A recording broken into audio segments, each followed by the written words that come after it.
So hello once again. We will be now discussing our chapter 3 for social entrepreneurship.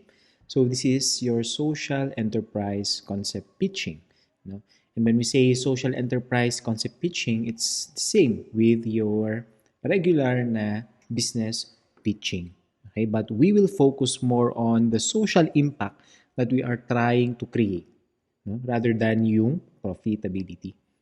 Okay, so social enterprise pitching. Whether you are approaching potential funders, volunteers, staffs, or supporters to your cause, you need to be able to clearly articulate your idea. Okay? That's why in social enterprise concept pitching, you also need to become a salesman. You need to sell your idea. Okay? Now, when you are communicating your idea in conversation or in written form, these tips that I'm gonna show you will help you keep your audience attention. No? So first, you need to identify the three W questions: the what, why, and how. Now, when you are telling people about your new idea, you should focus on getting across what your social enterprise does. Okay? Yan. Ano ba ang business model mo? How are you going to operate your business? Okay? Why you do it? Who will become the beneficiaries? How can you create your social impact? All of this must be clear, to the audience. And how will you do this? Is this sustainable? Can you do it for a long period of time? Hindi tayo gumagawa ng social enterprise na 1 month lang, or 2 months, or even 1 year. It is very important that if you want to create a social impact, it should be for long term. Question is, how will you do this? Okay, so these are the three questions. No, you need to clearly specify on your pitching. Okay, because most of the time, these are the things din na gusto malaman ng audience, your potential funders or volunteers. This what, why, and how. The what, why, and how triangle should form the basis of all of your communications. Everything will go back here. If the funders or the audience of your pitching have questions, it will always go back to here. That's why this will now become the foundation of your pitch. Okay? Now, it is very important in your pitch that you use simple language. Lots of social entrepreneurs are incredibly knowledgeable about the social cause they are working to tackle. Okay? This knowledge often comes from personal experience, something that they have observed in the society, and is a great foundation for practical action. But speaking in jargon and acronyms will confuse your audience. No, it is known na alam mo naman yung the ins and outs of your social enterprise. The goal now is to make the audience understand. Make the audience understand about your social enterprise. Yung ating what, why, itong ating what, why, and how. And one way to do that is to use simple language. Why? Dahil we need to make the customer, the audience, relate to our social cause. Using simple language can make our pitch relatable. Now, if people need to have the same background as you to understand what you are saying, how far is your message going to spread? Your audience won't necessarily have the same in-depth knowledge. Okay? Again, you are knowledgeable about your social enterprise. Chances are the audience are not. As you be careful to avoid using acronyms and jargons. May tinatawag tayo na in pitching, you must use yung layman's term. And what do we mean by layman's term? Some terminologies that even those who do not have the necessary educational background could easily understand. Okay? Again, use simple language. What else? Avoid information overload. It is not only applicable naman, di ba, for pitching, and I'm sure even in your lectures, your subjects, di ba, you do not want yung information overload. Okay? So when we try to pitch a social enterprise, avoid natin yung information overload. Some social enterprises have a neat and tidy model. They sell something and use the net profit to create social impact. Very simple. However, it's not that simple for everyone. This is highly related no, to yung previous natin na use yung simple language. Okay? When you use simple language, you can avoid the information overload. However, it's not that simple for everyone, especially those with service-based social enterprise. Lots of social enterprises do many different things. Okay? One way again to avoid information overload is only to focus on the core of your social enterprise, which is your, babalik tayo dito, your what, why, and how. Make sure that you establish these foundations and you can avoid information overload.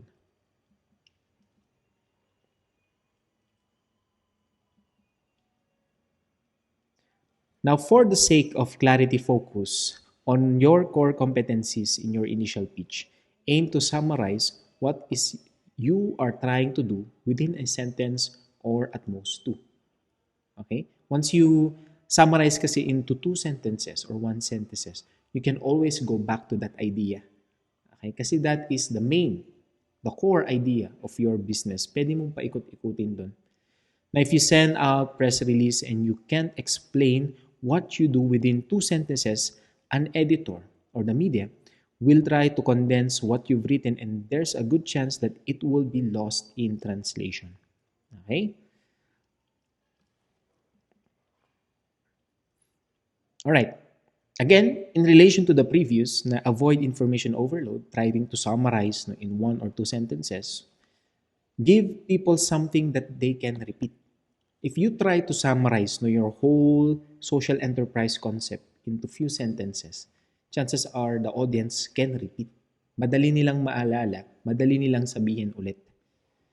As a startup, gaining reputation via word of mouth is a cheap and accessible way of promoting yourself. Make it easy for people to advocate on your behalf and leave them with a short, snappy, and memorable soundbite. Okay? Something that they can also pitch to others. No? They can transfer the knowledge to others, making sure that they remember it in the first place. The same goes for the media. When looking for a case study to support a story, a journalist is going to choose someone they remember. Okay? Next would be now highlight points differences. Now, to get your story over the press or the public, you need a strong start. Something na may impact. There is a personal journey that adds relevance to what you are setting out to achieve as a social entrepreneur. No? Your origins, kumbaga. Are you the first, best, and biggest? Do you have a unique approach? Why do you think that your social enterprise is the best enterprise to solve a specific social problem? And use your personality. Don't be afraid to show emotion or excitement. Especially for social businesses, di ba? The business owner or the social entrepreneur represents the whole business. So personality matters kasi it's one way for you to communicate your idea, di ba? Don't be afraid to show emotion or excitement. Dapat makita ng tao na excited, no, with the social enterprise, your idea. Kasi kung nakita nila na medyo tinatamad-tamad ka, of course, they will see na, ay, hindi naman ata seryoso yung social entrepreneur na yan. That's why personality matters. Again, you represent your business. So show some excitement. And last but not the least is practice, practice, and practice. Doing a social enterprise pitch or a business pitch in general, napakahirap po yan. Hindi po yan madali. But then again, as an entrepreneur, once you practice, practice, and practice, it would be a lot easier. Okay? Once you are happy with communicating your core messages, you will be prepared to promote yourself at a moment's notice. It will become an area of conversation where you are on message, in control, and happy. Again, yung previous natin, di ba, you should show excitement with your pitches. In time, this will give you confidence to add anecdotes, introduce facts from your research, and figures, demonstrate relevance, and exhibit passion. And once you do this, no, by practicing, and practicing, your social enterprise pitching would be a lot more convincing, would be a lot more better in terms of presentation. Okay, so practice, practice, practice. So the next that I will show you are some examples no, of a social enterprise pitching. So let us watch. I'm going to introduce our last contestant for today, and that is Doreen Kessie from Ubongo Learning. And everyone, please give her a warm welcome as she comes to the stage. Thank you. Hello. Growing up in rural Tanzania, I went to a school that did not have enough books, teachers, or classrooms. In fact, because we didn't actually have enough classrooms, my classmates and I met outside and learned our alphabets and numbers writing on red earth using sticks. Thankfully for me, even though this was my reality, I later on got an opportunity to go study in the US. And while I was there, it became clear to me that there was a huge gap between the quality of education I was getting back home and what I was getting now while I was in the US. And I thought, oh my God, this is a huge injustice. So I moved back home to ensure millions of kids get access to top quality education. There are 440 million kids in Africa currently facing a severe learning crisis. And while this is happening, they actually miss out on an opportunity to build critical skills that are really important and critical to transform the continent. And the scary thing is that there'll actually be 2 billion babies in the next 35 years. So this is a potential crisis, and it doesn't have to be if we do something now and at massive scale. So 5 years ago, our team at Ubongo asked, how can we bring kids in Africa top quality education when they actually don't have internet access or even devices? So we looked around and saw that they actually have TV access, they have radio, and they have mobile phones. So we decided to leverage mass media technologies to bring these kids top quality education. And so at Ubongo, we create African, interactive educational cartoons that teach kids math and science, as well as early literacy, numeracy, social-emotional learning, and even most importantly, we teach them values such as gender equality, diversity, inclusion, as well as life skills such as growth mindset and resilience. And we broadcast them on TV, we also put them on radio, and also distribute them via SMS. 11 million kids learn with us monthly. 11 million kids in Africa learn with us monthly in 6 languages now, and in 31 countries. We pretty much have the largest classroom in Africa. And we are growing it to kids at last mile in non-electrified areas and in refugee camps with our growing network of distribution partners. Kids who watch our educational cartoon, Akili and Me over there at the top, outperform their peers by 12% in school readiness scores. And those who watch Ubongo Kids, which is our STEM series, improve significantly in math and science. And it's no wonder that kids love this content. It's because we actually co-create with them. Every week we bring them into the office and we co-create this content with the kids. And so what we plan to do now is to continue growing. And we are positioned to scale. We are not just a cartoon show. We are a multi-platform learning resource that offers a variety of products such as apps, SMS content, books, and ebooks, And we do design all these products with girls in mind, creating a world that as it should be for them, right? With female, strong characters who love math and science and break gender norms by taking up roles such as being a captain on a football team, or even going to the moon on an adventure, and even helping their peers and teaching them how to code. So we are positioned to continue growing, and our plan is to continue adapting this content into more languages to reach more kids, by 30 million kids by 2022. With our diverse team of educators, creators, business professionals, we know we have what it takes to really get this content to the next billion.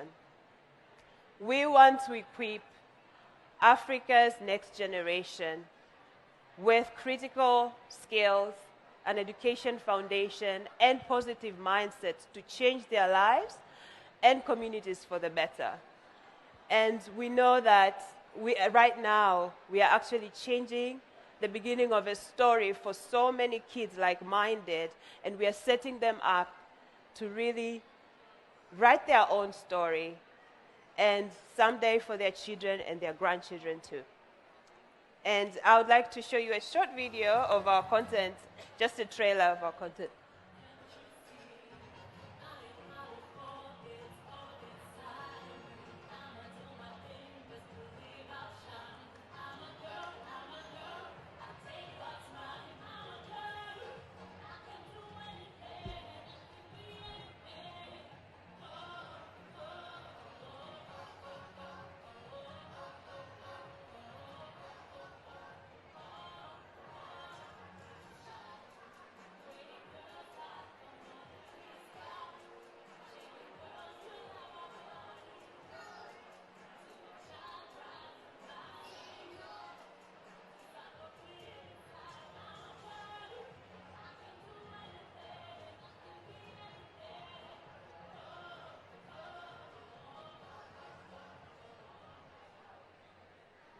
Thank you.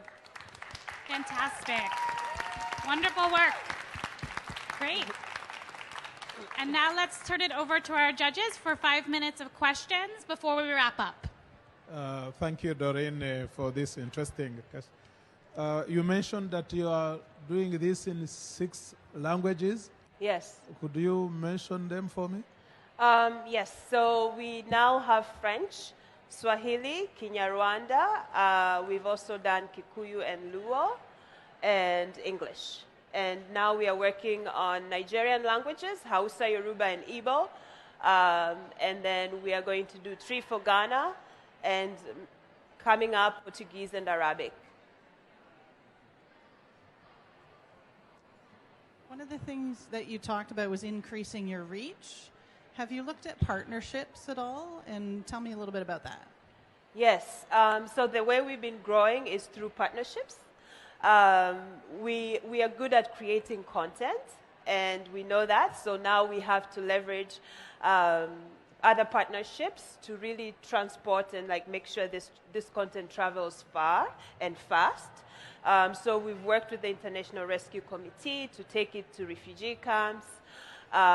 We are working with other partners, so broadcasters, to take it on TV.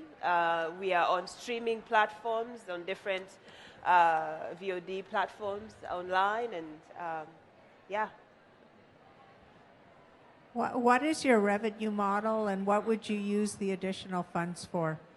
Yes, so we actually work with international organizations and multilateral organizations that have specific message that they want to reach millions of kids in Africa.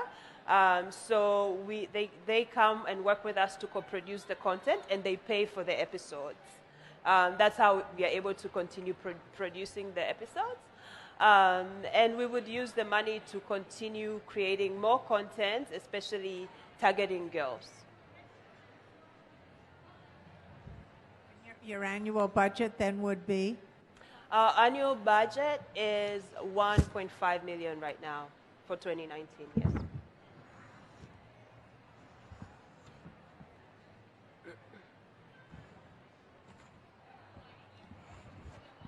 Can you tell us a little bit about the process of developing the episodes? Are you working with educators? Are you working with people in the various countries to make it culturally relevant? What's the process like for developing the content? Yeah, so we do everything in-house. We have a team of creatives, we have animators, we have educators. We do a lot of research. Our content is very user-centric, so we don't assume we know what kids need or even like how they learn. We learn from the children, so we invest a lot in research. So the process would be we set learning objectives, we go out and do research, we gather all the feedback, we come back and write a script, we test it with the children again, we do early sketches of animation or storyboard, we test it with kids again, like everything we do, we have to test with children. And once we have a draft, your first version of the episode, we test again before we complete it. So it takes us about 2.5 months to create one episode.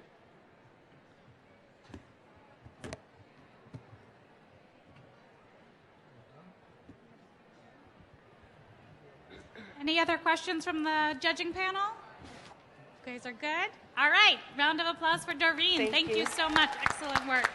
Really excited to introduce our next guest to the stage who's going to talk about his organization. Please welcome Matt Dixon from Eggpreneur, and a round of applause.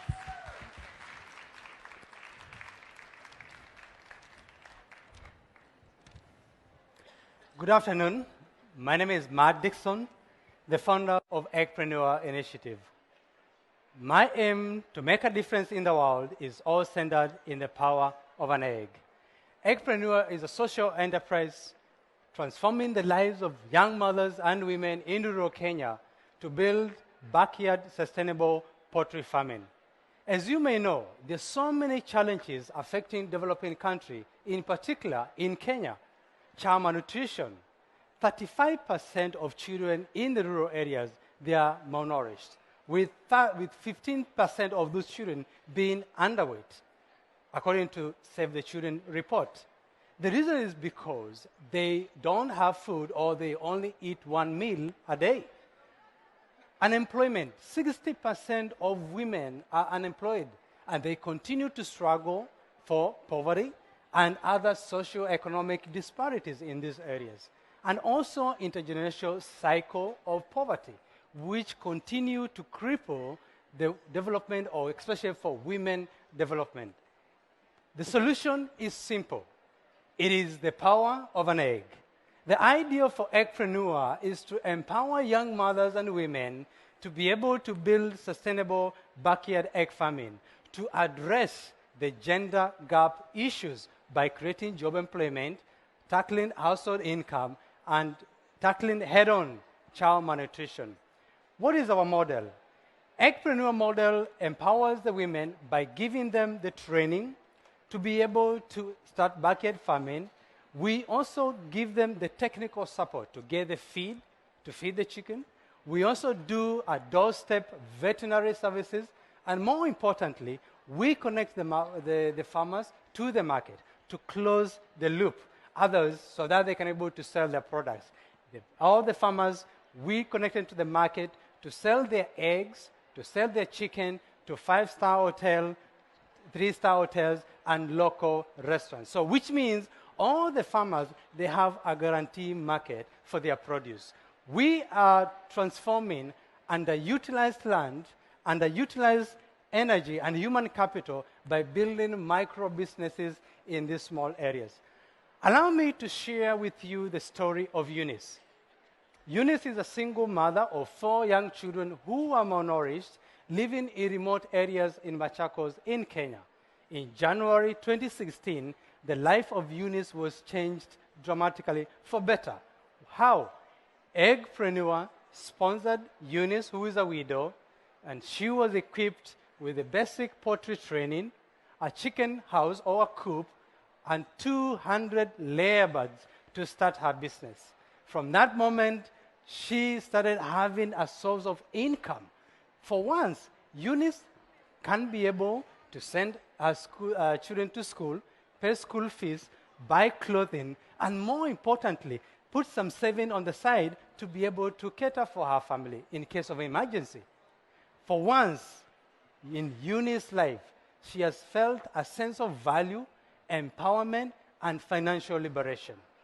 To date, Entrepreneur has partnered with over 350 women, just like Eunice, and impacting the lives of 600 children every day who are accessing either eggs or even making access to nutrition. We are seeing the women who are making $10 or $15 from hitting the rocks. Today, they are making $50 to $80 every month by running their businesses. By the end of 2019, our goal is to enroll 100 more women into our program and double the enrollment in the next 3 years.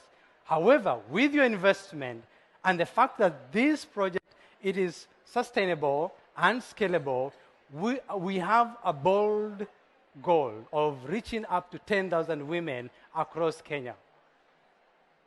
I have to say that in the 21st century, women have to be empowered a little bit different, not only by giving them a voice in the community and advocacy, but by giving them the tools and the resources to be able to start sustainable micro business, which creates jobs, alleviate poverty, and create sustainable businesses in their communities.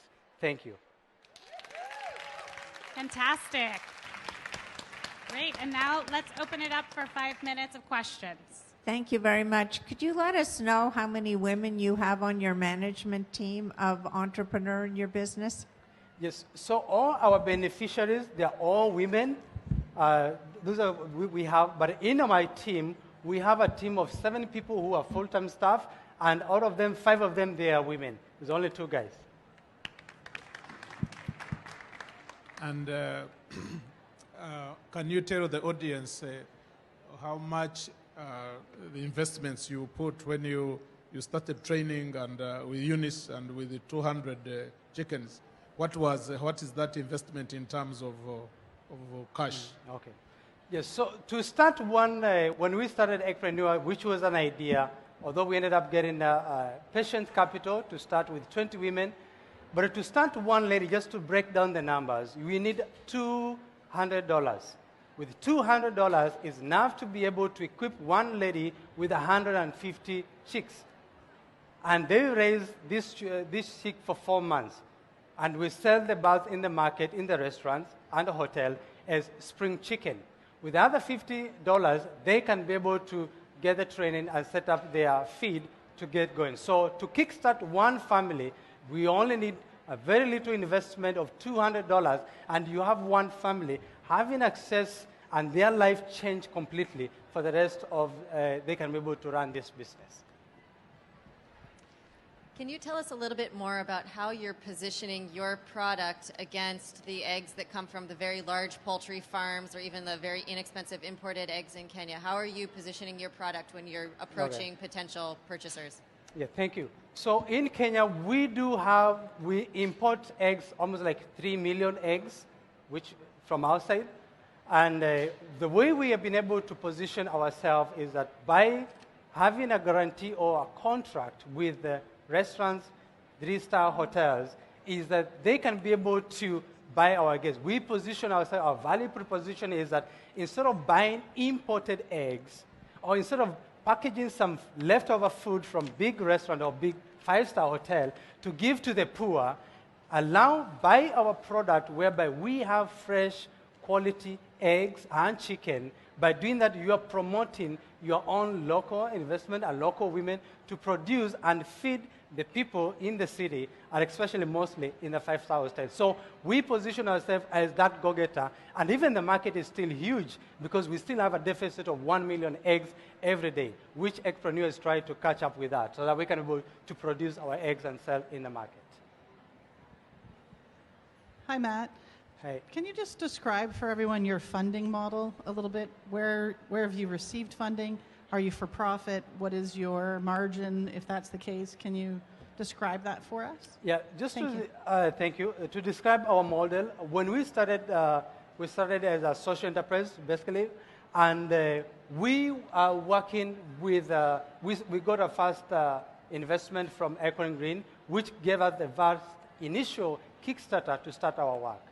But after that, we do only first investment.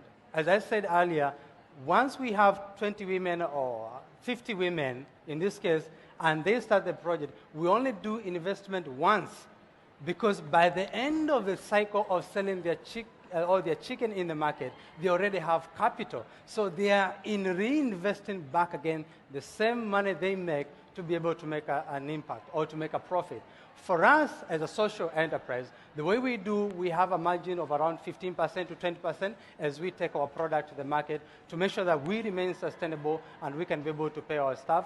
And as we continue enrolling more people, we are looking to be able to target not only just in the same area, but to keep on adding more people, but at the same time to remain sustainable so that we can also be able to scale up to other areas.